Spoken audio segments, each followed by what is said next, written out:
swept the Georgia Senate runoffs in early January, the weed stocks blazed higher. Then they got another boost from the Reddit revolution. But then the whole group peaked roughly 3 weeks ago, and since then they plummeted back to earth. Look at the action in Canopy growth, the Canadian grower that's been my favorite cannabis name because it's got deep pockets, thanks to a huge partnership with Constellation Brands. They've already got a foothold in the United States with their CBD business, including a new CBD beverage that I'm holding up right now that they launched today. Yes, Quattro. And they'll swoop down from Canada in a heartbeat if we ever legalize it. But the action here is downright trippy. At the peak on February 10th, Canopy was up 130% year to date. Since then, it's pulled back from 56 to 35 and raced most of the move, though it's still up 43% for the year. So could this be a buying opportunity? Let's take a closer look with David Klein, the CEO of Canopy Growth, to figure out what's next for his business. Mr. Klein, welcome back to Mad Money. Hey, Jim, nice to be here. So, David, I've got the new drink, the CBD Infused sparkling water. We know that some drinks really capture the imagination. I'm thinking what's happened to sparkling Truly. We know that has been a big hit. Can this possibly follow in the footsteps of that? Yeah, Jim, we launched Quattro a few months ago in Canada. It's already the #1 ready-to-drink CBD beverage in Canada.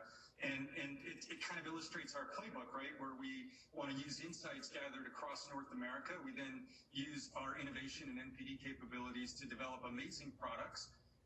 We test them out in Canada for a bit of a test and learn process, and then we bring them to the U.S. with the help of Constellation's distribution as soon as we can. You know, David, I'm so glad you're here to be able to explain this because this is not an easy drink to make. I've been backing you guys because I knew at a certain point I remember because Bill Newlands told me, and then Rob Sansel before that it's very difficult to make a really tasty cannabis drink. Even more difficult eventually to make a cannabis drink that actually has THC in it, and distribution near impossible unless you're someone like Constellation. Yeah, look, that's the power of the Constellation partnership that we have. They have really strong routes to market. They, of course, know how to make drinks, and they've been helping us every step of the way, which really goes well beyond the balance sheet support that Constellation's given us over the years.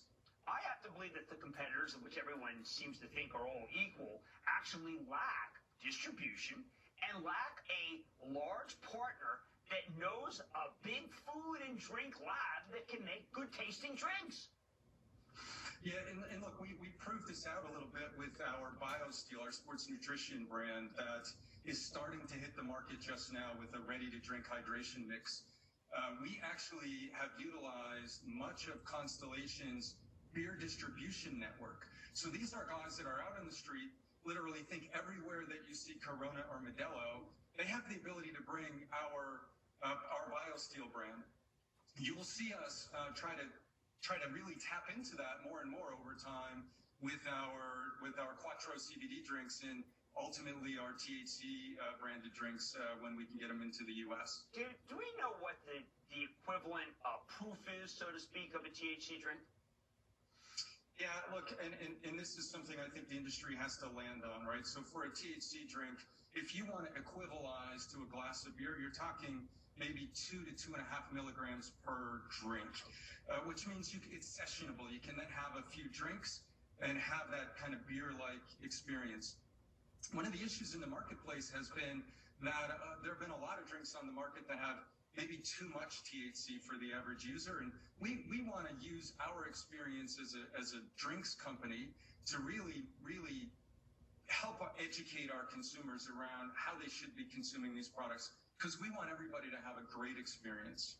All right, now the great experience may be one of the reasons why you are predicting 40 to 50% compounded annual sales between fiscal 22 and fiscal 24. I mean, that would be the acceleration that a lot of people are looking for. Yeah, and Jim, that excludes our ability to enter the U.S. THC market.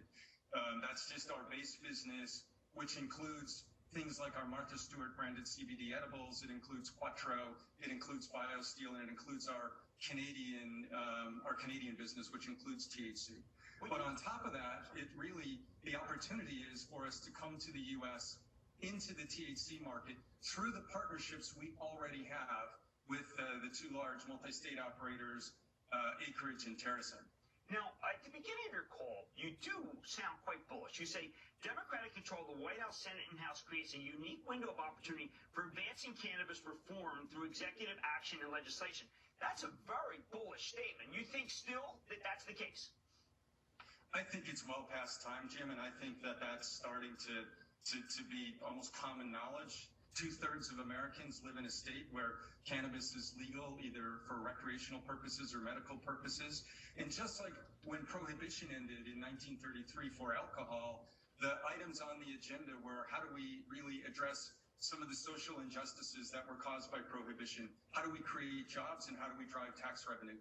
I think we're in the exact same place with cannabis, and I think that you see that our legislators are prepared to act. A few weeks ago, we heard from Senators Wyden and Booker and Schumer that they intended to make cannabis legislation part of criminal justice reform that they intend to move in this Congress.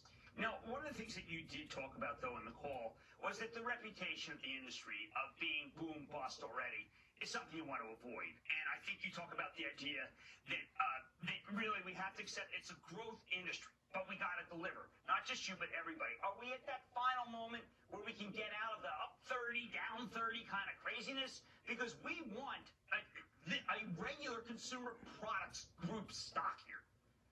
Boy, I hope we're getting to the end of that, Jim. You know, my experience is such that I mostly focus on how we drive a profitable business as we're winning over those consumers. And so, you know, we're focused on really capturing those consumers, driving up our revenue number, but also operating as a profitable business so investors can start looking at us like a real CPG company instead of a speculative business, which kind of is how this has played out over the past few years. Boy, you know, that's why I was so good at you moving for Constellation that we're going to get a regular one. You need to see the drinks in hand, and now they're here.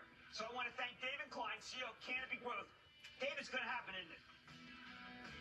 Good to see you. Yeah, good to see you. Their money's going to be back after the break. These are empty, okay? I just want to be sure. Everybody understand that? They're empty. It's easy. Coming up.